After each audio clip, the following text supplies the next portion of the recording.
നിയമസഭാ തെരഞ്ഞെടുപ്പിൽ ലഭിച്ച ശക്തമായ തിരിച്ചടി അത് CPM-നെ ആകെ പിടിച്ചു കുലുക്കിയിരിക്കുകയാണ്. എന്തായിരിക്കും CPM-ന്റെ ഭാവി എന്നുള്ളതാണ് ഇപ്പോൾ എല്ലാവരും ആലോചിക്കുന്നത്.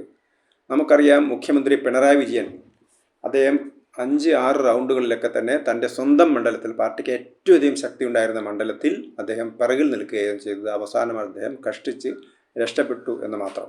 CPM-ന്റെ ഏറ്റവും വലിയ കോട്ട കൊത്തളങ്ങൾ എന്ന് പറയാവുന്ന കണ്ണൂർ ജില്ലയിൽ പയ്യന്നൂർ എന്നൊക്കെ പറയുന്നത് CPM-കാർ മാത്രം വിജയിക്കുന്ന മണ്ഡലങ്ങളാണ്. 50,000-ലധികം വോട്ടിൻ്റെ ഭൂരിപക്ഷത്തിനാണ് കഴിഞ്ഞ തവണ, 49,000 വോട്ടിൻ്റെ ഭൂരിപക്ഷത്തിനാണ് കഴിഞ്ഞ തവണ പയ്യന്നൂരിൽ മധുസൂദനൻ വിജയിച്ചത്.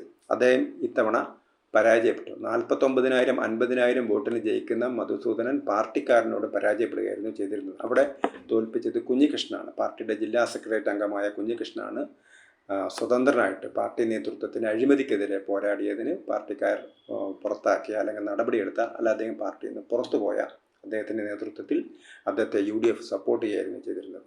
അതേപോലെ തന്നെയാണ് തളിപ്പറമ്പിൽ TK ഗോവിന്ദൻ, അദ്ദേഹവും പാർട്ടിയുടെ ജില്ലാ നേതാവാണ്, പാർട്ടി ജില്ലാ സെക്രട്ടേറിയറ്റ് അംഗമാണ്. അദ്ദേഹം സംസ്ഥാന സെക്രട്ടറി MV ഗോവിന്ദൻ തൻ്റെ ഭാര്യയ്ക്ക് സീറ്റ് കൊടുത്തതിനെതിരായിട്ട് മറ്റ് ആർക്കെങ്കിലും കൊടുക്കണം എന്നുള്ള പാർട്ടി കമ്മിറ്റികളിൽ അഭിപ്രായ പ്രകടനം നടത്താൻ അനുവദിക്കാത്ത സംസ്ഥാന നേതൃത്വത്തിൻ്റെ നിലപാടിൽ പ്രതിഷേധിച്ചാണ് അദ്ദേഹം മത്സരിച്ചത്. അദ്ദേഹവും അതേപോലെ തന്നെ വിജയിച്ചു. അങ്ങനെ അതേപോലെ തന്നെ മറ്റൊരു നേതാവ് ആലപ്പുഴ ജില്ലയിലെ എല്ലാമായിരുന്ന G സുധാകരൻ, അദ്ദേഹവും പാർട്ടി നേതൃത്വത്തെ ധിക്കരിച്ചുകൊണ്ട് അദ്ദേഹം മത്സരിക്കുന്നു. അപ്പോൾ CPM-നെ സംബന്ധിച്ചിടത്തോളം ഏറ്റവും വലിയൊരു പ്രതിസന്ധിയാണിത് ഉണ്ടാക്കിയിരിക്കുന്നത്. അവർ പറയുന്നത് 1977 തങ്ങൾക്ക് ഇതിൽ വലിയ തിരിച്ചടി ഉണ്ടായിരുന്നു എന്നുള്ളതാണ്. പക്ഷേ 2001 UDF 100 സീറ്റ് നേടിയ സമയത്തൊന്നും കണ്ണൂർ ജില്ലയിലെ കോട്ടകൾക്കൊന്നും യാതൊരു കുലുക്കവും സംഭവിച്ചിരുന്നില്ല. ഇന്ന് പാർട്ടിക്കകത്ത് നിന്നാണ് കുഴപ്പങ്ങൾ ഉണ്ടാകുന്നത്. നമുക്കറിയാം, ഇന്നിപ്പോൾ പലരും ആരോപിക്കുന്നത് പോലെ അതിൽ യാഥാർത്ഥ്യമുണ്ട്. കേരളത്തിലെ ന്യൂനപക്ഷ കേന്ദ്രീകരണമാണ് UDF-ന്റെ അധികാരത്തിലേക്കുള്ള വരവിന് വഴിതെളിച്ചത് എന്നുള്ളത് വ്യക്തമാണ്. അത് ക്രിസ്ത്യൻ ന്യൂനപക്ഷമാണെങ്കിലും മുസ്ലിം ന്യൂനപക്ഷമാണെങ്കിലും N ബ്ലോക്കായിട്ട് അവർ UDF-ന് വോട്ട് ചെയ്യുമായിരുന്നു എന്നുള്ളത് വ്യക്തം.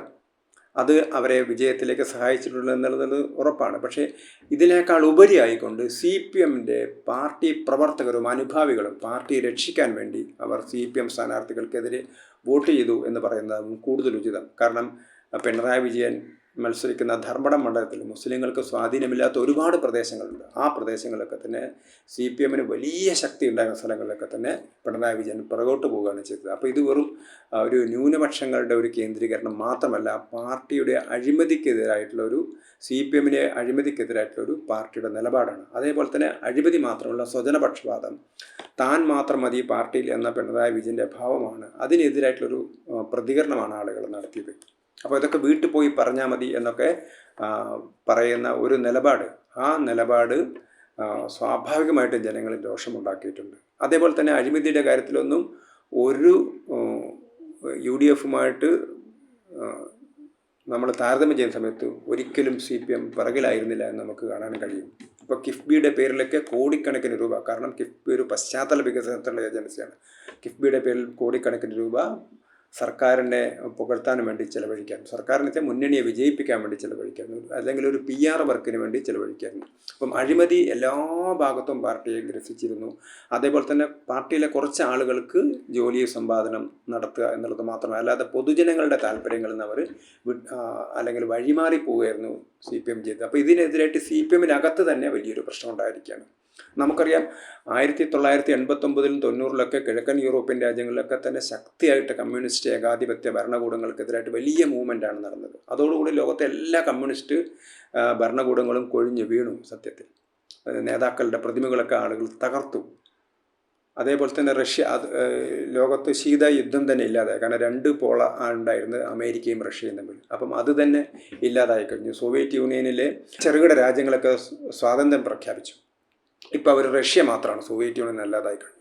അങ്ങനെ ലോകത്ത് കമ്മ്യൂണിസ്റ്റ് ചേരിക്ക് യാതൊരു പ്രസക്തിയുമില്ലാത്ത സമയത്തും ഇന്ത്യയിൽ 3 സംസ്ഥാനങ്ങളിൽ കമ്മ്യൂണിസ്റ്റ് പാർട്ടി അധികാരത്തിൽ നിന്നിരുന്നു. ഒന്ന് ബംഗാളിൽ, ഒന്ന് ത്രിപുരയിൽ, ഒന്ന് കേരളത്തിൽ. ഇപ്പോൾ ബംഗാളിൽ തുടച്ചു നീക്കപ്പെട്ടിരിക്കുകയാണ് CPM. ഇപ്പോൾ തവണ അവർക്ക് കിട്ടിയിരിക്കുന്നത് മുസ്ലിം ഭൂരിപക്ഷ പ്രദേശത്ത് നിന്ന് 1 സീറ്റ് മാത്രമാണ്. 294 അംഗ നിയമസഭയിൽ 1 സീറ്റ് മാത്രമാണ് അവർക്ക് കിട്ടിയിരിക്കുന്നത്.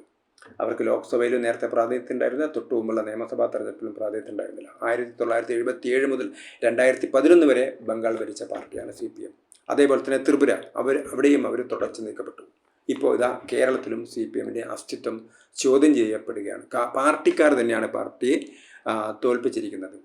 അപ്പം ഇനി പതുക്കെ പാർട്ടിയിലെ അണികളൊക്കെ തന്നെ BJP-യിലേക്ക് പോകാൻ തയ്യാറെടുത്തിരിക്കുകയാണ്. അങ്ങനെ വലിയൊരു പ്രതിസന്ധിയാണ് CPM-നെ സംബന്ധിച്ചിടത്തോളം.